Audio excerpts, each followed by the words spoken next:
Those voidwoken made short bloody work of the ship. Am I the lone survivor? It seems something wanted me alive.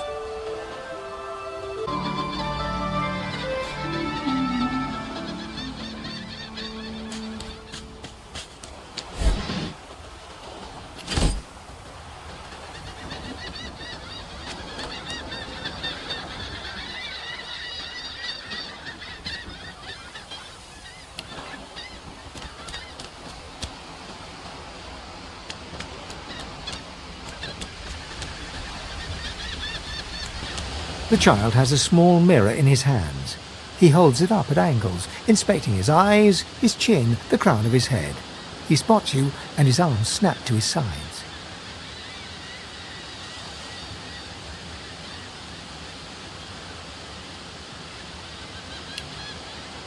I'm not supposed to talk to strangers.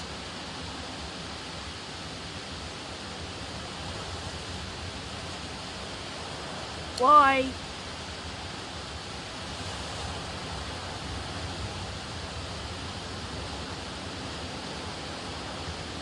But are you a sorcerer? One of those guys that brings the bad void things here?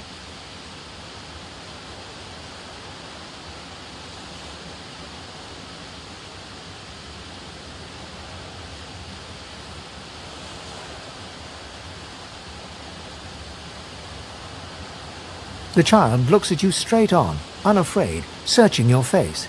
He lifts his mirror to his nose, closes one eye, and looks at himself again. I don't see any source on you or me. I guess they're wrong or crazy.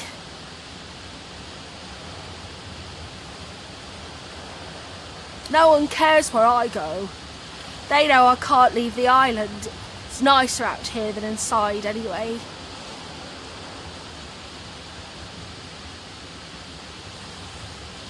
They're gone now. The Magisters took them already. I guess now they're cured. And maybe they're waiting for me back at home. But you didn't die.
There isn't anywhere safer. That's what I mean. You'll see. I guess I am, but it's just normal to be scared. Nowhere isn't scary.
Look here, Quercus. Another giant. My word, this blasted isle is teeming with them.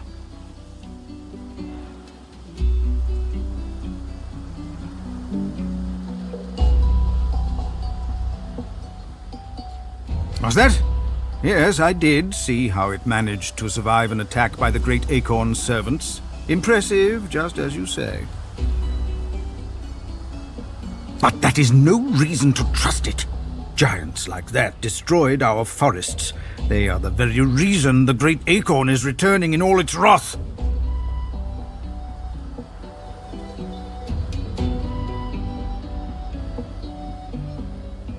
What? Dear me, have you taken leave of all 6 of your senses?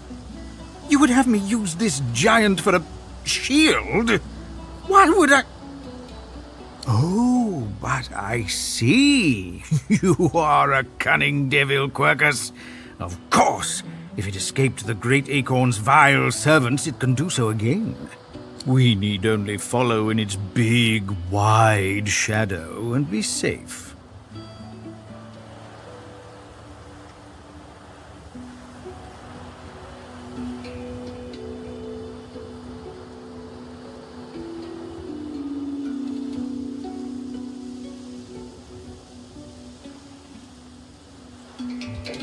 Gads! It speaks our tongue, Quercus! Hush before...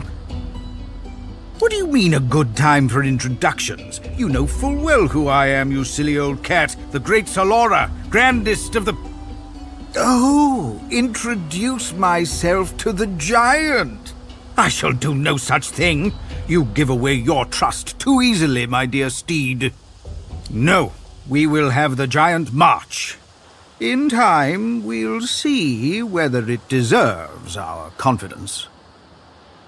Now, onwards! Shield! Venture forth, post-haste. The Great Acorn waits for no one.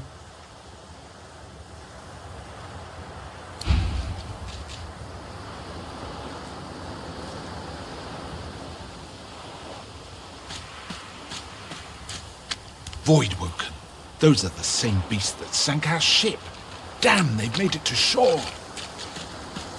Our shield speaks, Quercus. Prick up your phantom ears.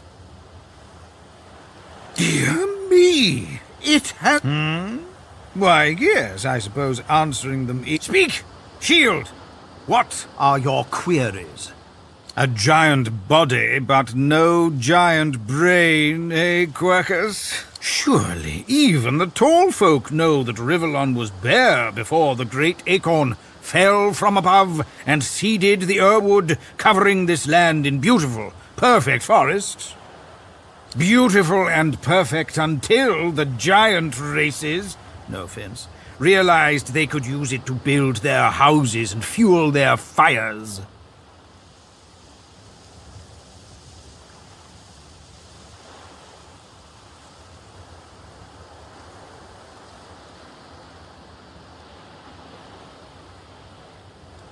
They carved the Earwood up, and the forests shrank and shrank. But someday, the Great Acorn will fall again. The forests will be reborn, and the giant races will be wiped from this world. Oh, Quercus, it wants answers. As if it is the first creature to ponder the big questions of the... What tree did the Great Acorn fall from? Where did that tree come from, if not a greater acorn? Could you build a nest great enough to store the Great Acorn for the winter? Some questions have no answers. Quercus, why is that so? The Great Acorn will come. It will destroy the world, and squirrels will reign supreme forever. I fail to see what's so difficult to grasp. Indeed, Quercus.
These bloody collars were supposed to keep those things at bay.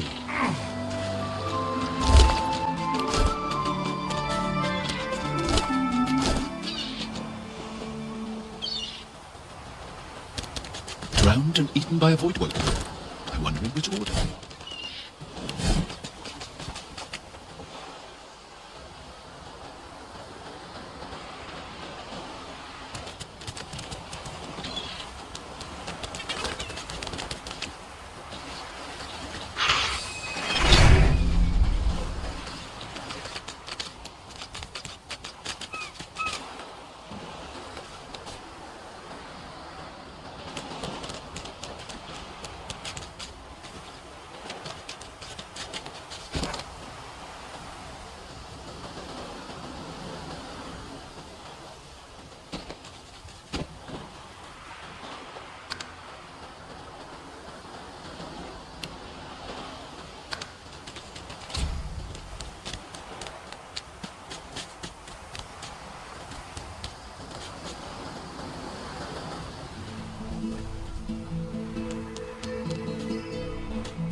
You spot a strange lizard gazing over the water with a steady, malcontent stare.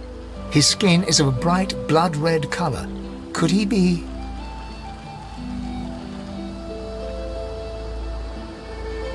Yes, you recognize him from the ship. It would seem you're not the only one who survived the tentacles of the deep.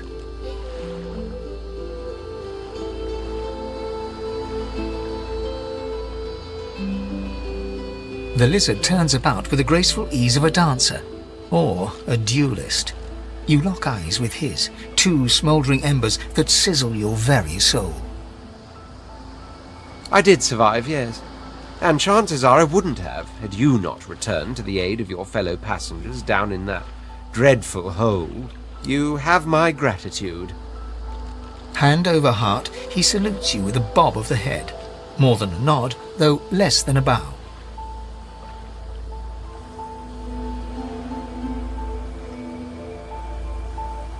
Yes, I'm sure you've all the makings of a hero and all that, but let's not get carried away, shall we? Now then, if there's nothing further... I'm sure I don't mean to sound condescending, but I had thought it quite self-evident I was gazing out over the waves. He sighs dramatically. Tell me, what do you see when you cast your glance over this ocean?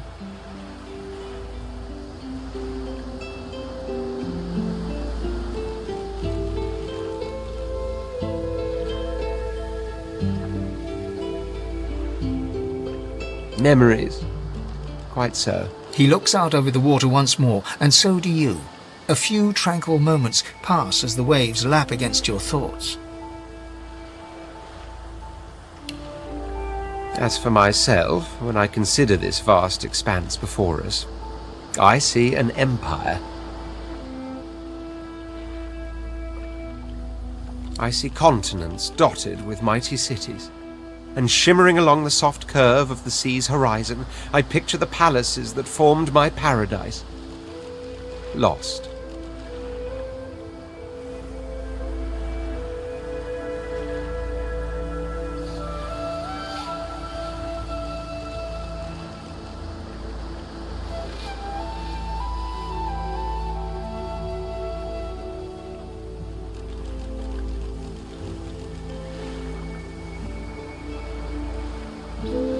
What do you mean, what do I mean? I mean just what I say. I had a very actual empire that I lost. Suddenly, having all the air of being deeply offended, he stares at you with utter incredulity. Well, don't just stand there gawking like an ape at an abacus. Or do you really mean to tell me you don't know who I am?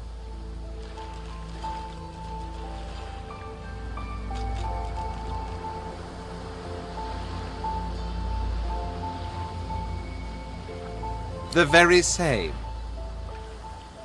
I am the Red Prince, the All-Conqueror, the World-Tamer, the Spouse of the Sun.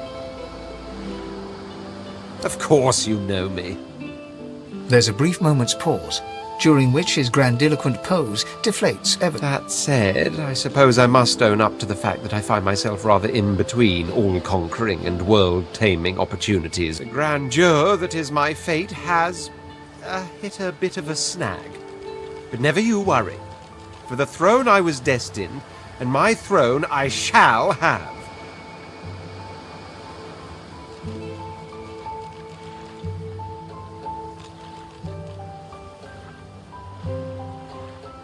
Truly.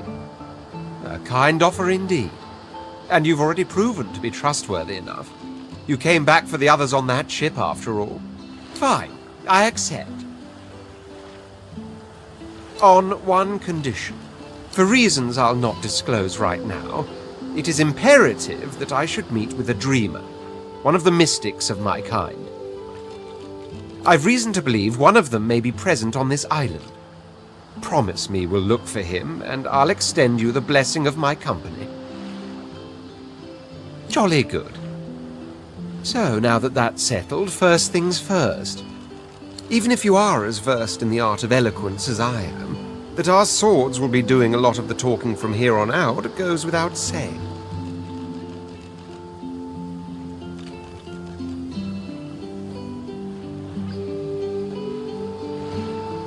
As a born fighter, I prefer the perfection of the blade myself. But I'm well acquainted with the secrets of magic, and yes, even subterfuge. What say you? Very well. Onwards then to victory or death. The Red Prince nods and gives you a smile that wavers ever so delicately between courtesy and contempt. Now, as you're aware, you'll be travelling with a prince. Proper forms of address include Your Majesty, Your Royal Highness, or if you're feeling particularly frivolous, Milord. As your luck would have it, I seem to be fresh out of luggage, so you won't be required to carry my belongings. Of course, there are other forms of protocol to bear in mind, but I'll see to it you'll pick up the rest as we go. So, without further ado, let us be off!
Seems we are not the only ones taking on strays. Oh, no need to be jealous, workers. Fur maketh not the cat.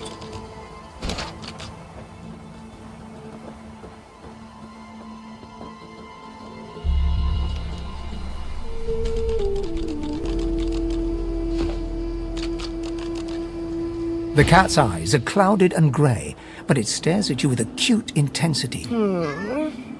What? How did I get... Hey, stop following me.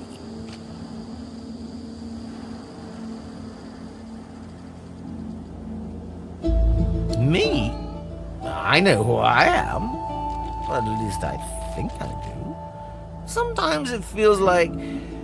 No, I know who I am. Who are you? Huh? Yes, survival. The cat shakes its head, as if trying to wake up from a deep sleep. Huh? Yeah, fine. The cat opens his mouth as if to speak.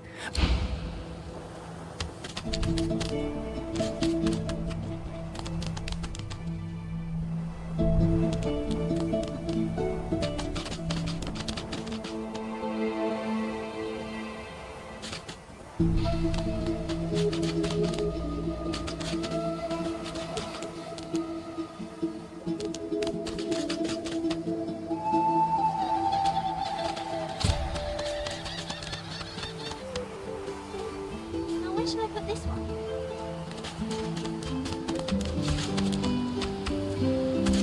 Hey, mister. It's a lot nicer here than that stinking boat, huh? I'm sure glad you went back to save the others.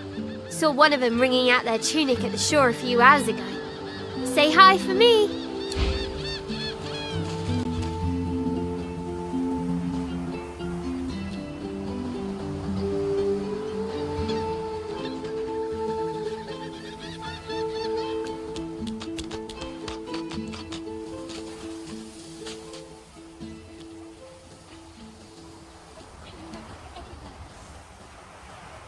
We already know the truth, Magister. Now speak. I am a proud loyal to the Order.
We already know the truth, Magister.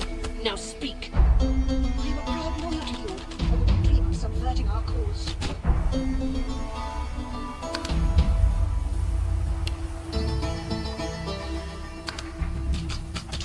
Please. Pause.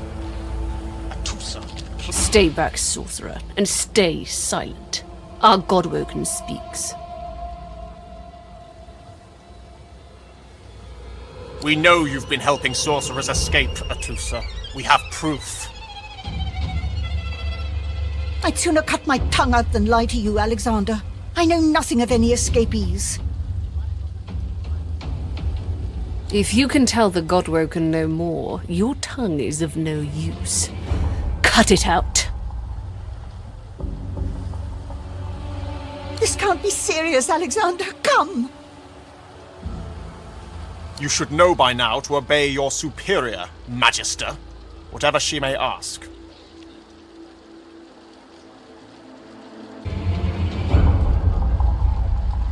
Atusa pinches the tip of her tongue with 2 fingers and brings her dagger to its root. Her eyes squeeze shut. Drops of blood form against the dagger's edge and quickly fall to the ground. She groans.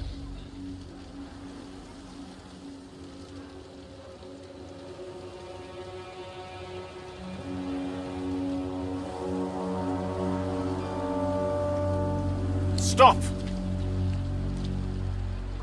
My father, may his soul rest in peace, would be disappointed in you, Atusa. To think you would lie to his only son, your bishop, and your friend these many years. The fate of our realm hangs in the balance. If you will not help us save it, then you will help the Void destroy it. Dallis? Yes, Your Holiness?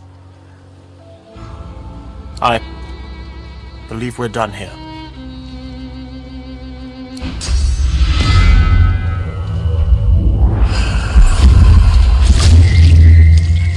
What a waste. Come, we'll be needed elsewhere.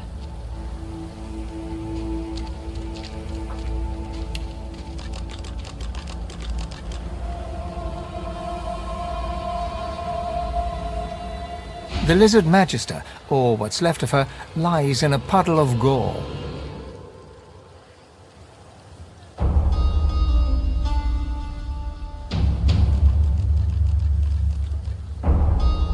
She was a lizard, yet a magister. No matter her reasons, her penalty was fair.